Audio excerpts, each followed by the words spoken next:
بسم اللہ الرحمن الرحیم۔ محمد نوازش نے انڈیا سے پوچھا ہے دیوالی کی مٹھائی کھانے کا حکم، دیوالی کے موقع پر لوگ مٹھائی دیتے ہیں، اس کا کھانا کیسا ہے اور اس کی مٹھائی قبول کرنی چاہیے کہ نہیں کرنی چاہیے؟ اس پر پوری امت کا اجماع ہے کہ جو بھی غیر مسلموں کے مذہبی تہوار ہیں، مذہبی رسومات ہیں، ان میں کسی قسم کی شرکت جائز نہیں ہے۔ قرآن مجید نے غیر مسلموں کی دو اقسام بیان کی ہیں، لا ينهاكم الله عن الذين لم يقاتلوكم في الدين ولم يخرجوكم من دياركم ان تبروهم، کہ وہ غیر مسلم جو تمہاری دشمن نہیں ہیں، جنہوں نے تمہیں گھروں سے نہیں نکالا، تم پر ظلم زیادتی نہیں کی، تو اللہ تعالیٰ تمہیں منع نہیں کرتا کہ ان سے اچھا سلوک کرو، بلکہ اللہ تمہیں حکم دیتا ہے کہ ان کے ساتھ اچھا سلوک کرو، کیونکہ اللہ تعالیٰ انصاف کرنے والوں کو پسند کرتے ہیں۔ خود رسول اللہ صلی اللہ علیہ وسلم کی سیرت میں آپ صلی اللہ علیہ وسلم نے یہودیوں کی، جو آپ کے یہودی پڑوسی تھے، ان کی عیادت بھی کی ہے، اور آپ صلی اللہ علیہ وسلم کی جو زوجہ حضرت صفیہ، ان کے رشتہ دار یہودی تھے، وہ ان کو ہدایہ تحفے بھیجا کرتی تھی۔ تو غیر مسلم جس سے جنگ نہ ہو، اس کے بارے میں اچھا سلوک کا حکم ہے، اس کو ہدایہ دینا، اس کو تحفے دینا، اس پہ صدقہ کرنا بھی جائز ہے۔ لیکن اس کی ایک باؤنڈری ہے، وہ یہ ہے کہ ایسا نہ ہو کہ آپ ان کے مذہبی معاملات میں، ان کی مذہبی رسومات میں شرکت کرنا شروع کر دیں، کیونکہ کسی بھی طرح سے ان کے مذہب کو اپریشیٹ کرنا، اس کی حوصلہ افزائی کرنا جائز نہیں ہے، کیونکہ یہ اس کی علامت ہے کہ آپ کو اپنے برحق ہونے پر اطمینان نہیں ہے۔ لوگ یہ کہتے ہیں کہ وہ بھی تو ہماری عید میں شریک ہوتے ہیں،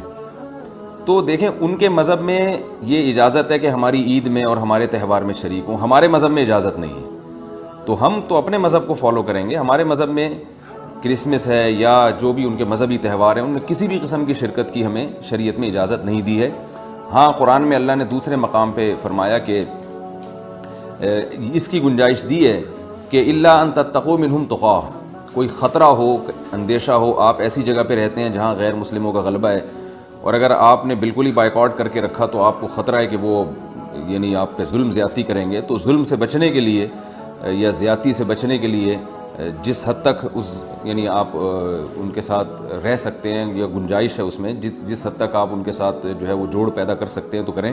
لیکن بلا وجہ بڑھ چڑھ کے ان رسومات میں حصہ لینے کی شریعت میں بالکل اجازت نہیں ہے۔ وجہ اس کی یہ کہ اگر آپ ان کے مذہبی تہواروں میں شرکت کریں گے اور تو یہ منافقت ہے، کیونکہ اسلام ایک طرف یہ دعویٰ کرتا ہے وَمَن يَبْتَغِي غَيْرَ الْإِسْلَامِ دِينًا فَلَن يُقْبَلَ مِنْهُ، اسلام کو اپنے برحق ہونے پر اتنا اطمینان ہے کہ وہی کہتا ہے کہ دین برحق ان الدین عند اللہ الاسلام، دین برحق صرف اور صرف اسلام ہے۔ تو جب صرف اسلام ہے تو اسلام کے علاوہ سب باطل ہیں، جب باطل ہیں تو اسلام پھر ان کو اپریشیٹ کرنے کی کسی صورت میں اجازت نہیں دے سکتا۔ یہ ایسا ہی ہے جیسے آپ کہیں کہ فلاں آدمی چور ہے اور میں اس کی چوری کو غلط بھی سمجھتا ہوں، ٹھیک ہے، آپ اس کے ساتھ احسان کریں گے، اس کے ساتھ حسن سلوک کریں گے، لیکن چوری کے معاملے میں آپ اس کی رہنمائی کرنا شروع کر دیں یا اپریشیٹ کرنا شروع کر دیں، یا وہ چوری کر کے لایا اور آپ اس کا مال کھانا شروع کر دیں، تو یہ پھر منافقت کہلائے گی۔ یہ اس کی علامت ہے کہ آپ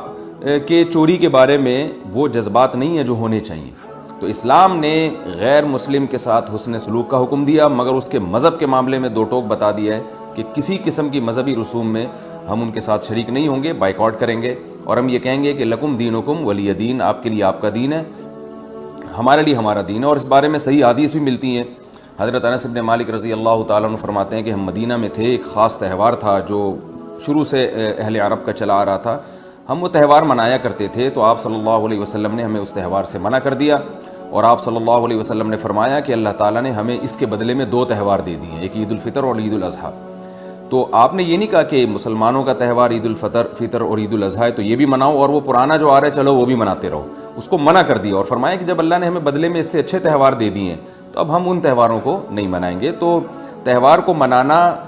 یہی ہوتا ہے کہ آپ ان کے ساتھ مٹھائی میں شریک ہو جائیں یا ان کے ساتھ رنگ رلیوں میں شریک ہو جائیں، کسی بھی طرح سے شرکت ہوگی تو وہ منانا ہی کہلائے گی، لہذا اس کی اجازت نہیں ہے۔